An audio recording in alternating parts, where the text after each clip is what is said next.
ابو ذر غفاری رضی اللہ تعالی عنہ یہ حدیث بیان کرتے تھے کہ حضرت صلی اللہ علیہ وسلم نے فرمایا کہ میرے گھر کی چھت کھول دی گئی۔ اس وقت میں مکے میں تھا۔ پھر جبرائیل علیہ السلام اترے اور انہوں نے میرا سینہ چاک کیا، پھر اسے زمزم کے پانی سے دھویا، پھر ایک سونے کا طشت لائے جو حکمت اور ایمان سے بھرا ہوا تھا، اس کو میرے سینے میں رکھ دیا، پھر سینے کو جوڑ دیا، پھر میرا ہاتھ پکڑا اور مجھے آسمان کی طرف لے کر چلے۔ جب میں پہلے آسمان پر پہنچا تو جبرائیل علیہ السلام نے آسمان کے داروغہ سے کہا کھولو۔ اس نے پوچھا آپ کون ہیں؟ جواب دیا کہ جبرائیل۔ پھر انہوں نے پوچھا کیا آپ کے ساتھ کوئی اور بھی ہے؟ جواب دیا ہاں، میرے ساتھ محمد صلی اللہ علیہ وسلم ہے۔ انہوں نے پوچھا کہ کیا ان کے بلانے کے لیے آپ کو بھیجا گیا تھا؟ کہا جی ہاں۔ پھر جب انہوں نے دروازہ کھولا تو ہم پہلے آسمان پر چڑھ گئے۔ وہاں ہم نے ایک شخص کو بیٹھے ہوئے دیکھا۔ ان کے داہنی طرف کچھ لوگوں کے جھنڈ تھے اور کچھ جھنڈ بائیں طرف تھے۔ جب وہ اپنی داہنی طرف دیکھتے تو مسکراتے اور جب بائیں طرف نظر کرتے تو روتے۔ انہوں نے مجھے دیکھ کر فرمایا آؤ اچھے آئے ہو، صالح نبی اور صالح بیٹے۔ میں نے جبرائیل علیہ السلام سے پوچھا یہ کون ہیں؟ انہوں نے کہا کہ یہ آدم علیہ السلام ہے، اور ان کے دائیں بائیں جو جھنڈ ہیں یہ ان کے بیٹوں کی روحیں ہیں۔ جو جھنڈ دائیں طرف ہیں وہ جنتی ہیں، اور بائیں طرف کے جھنڈ دوزخی روحیں ہیں۔ اس لیے جب وہ اپنے دائیں طرف دیکھتے ہیں تو خوشی سے مسکراتے ہیں، اور جب بائیں طرف دیکھتے ہیں تو رنج سے روتے ہیں۔ پھر جبرائیل مجھے لے کر دوسرے آسمان تک پہنچے اور اس کے داروغہ سے کہا کہ کھولو۔ اس آسمان کے داروغہ نے بھی پہلے داروغہ کی طرح پوچھا، پھر کھول دیا۔ حضرت انس رضی اللہ تعالی عنہ نے کہا کہ ابو ذر نے ذکر کیا کہ آپ صلی اللہ علیہ وسلم یعنی نبی صلی اللہ علیہ وسلم نے آسمان پر آدم، ادریس، موسیٰ، عیسیٰ اور ابراہیم علیہ السلام کو موجود پایا، اور ابو ذر نے ہر ایک کا ٹھکانہ نہیں بیان کیا، البتہ اتنا بیان کیا کہ حضور صلی اللہ علیہ وسلم نے حضرت آدم کو پہلے آسمان پر پایا اور حضرت ابراہیم کو چھٹے آسمان پر۔ انس نے بیان کیا کہ جب جبرائیل علیہ السلام نبی کریم صلی اللہ علیہ وسلم کے ساتھ ادریس علیہ السلام پر گزرے تو انہوں نے فرمایا کہ آؤ اچھے آئے ہو، صالح نبی اور صالح بھائی۔ میں نے پوچھا یہ کون ہیں؟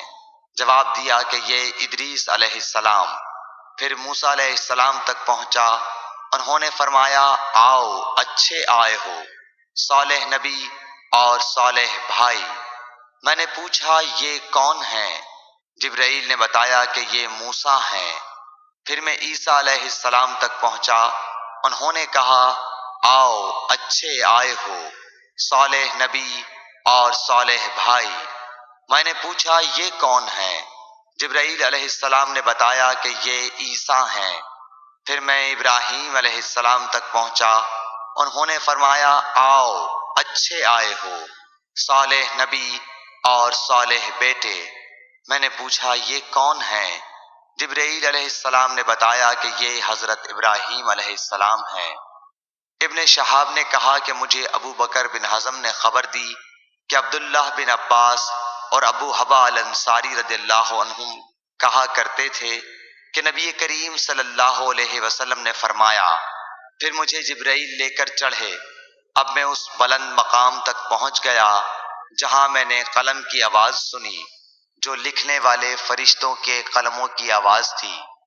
ابن حزم نے اپنے شیخ سے اور انس بن مالک نے ابو ذر سے نقل کیا کہ نبی کریم صلی اللہ علیہ وسلم نے فرمایا بس اللہ تعالیٰ نے میری امت پر 50 وقت کی نمازیں فرض کی۔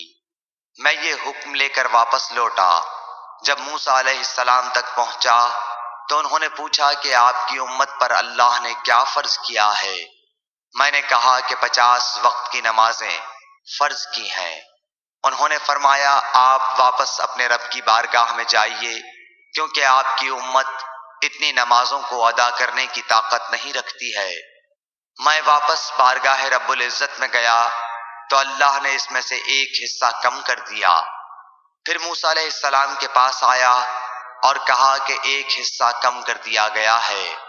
انہوں نے کہا کہ دوبارہ جائیے، کیونکہ آپ کی امت میں اس کی برداشت کی بھی طاقت نہیں ہے۔ پھر میں بارگاہ رب العزت میں حاضر ہوا، پھر ایک حصہ کم ہوا۔ جب موسیٰ کے پاس پہنچا تو انہوں نے فرمایا کہ اپنے رب کی بارگاہ میں پھر جائیے، کیونکہ آپ کی امت اس کو بھی برداشت نہ کر سکے گی۔ پھر میں بار بار آیا گیا، بس اللہ تعالیٰ نے فرمایا کہ یہ نمازیں عمل میں 5 ہیں اور ثواب میں 50 کے برابر ہیں، میری بات بدلی نہیں جاتی۔ اب میں موسیٰ کے پاس آیا تو انہوں نے پھر کہا کہ اپنے رب کے پاس جاؤ، لیکن میں نے کہا کہ مجھے اپنے رب سے شرم آتی ہے۔ پھر جبرائیل مجھے سدرۃ المنتہا تک لے گئے، جسے کئی طرح کے رنگوں نے ڈھانک رکھا تھا، جن کے متعلق مجھے معلوم نہیں ہوا کہ وہ کیا ہیں۔ اب کے بعد مجھے جنت میں لے جایا گیا۔ میں نے دیکھا کہ اس میں موتیوں کے ہار ہیں اور اس کی مٹی مشک کی ہے۔ صحیح بخاری حدیث نمبر 349۔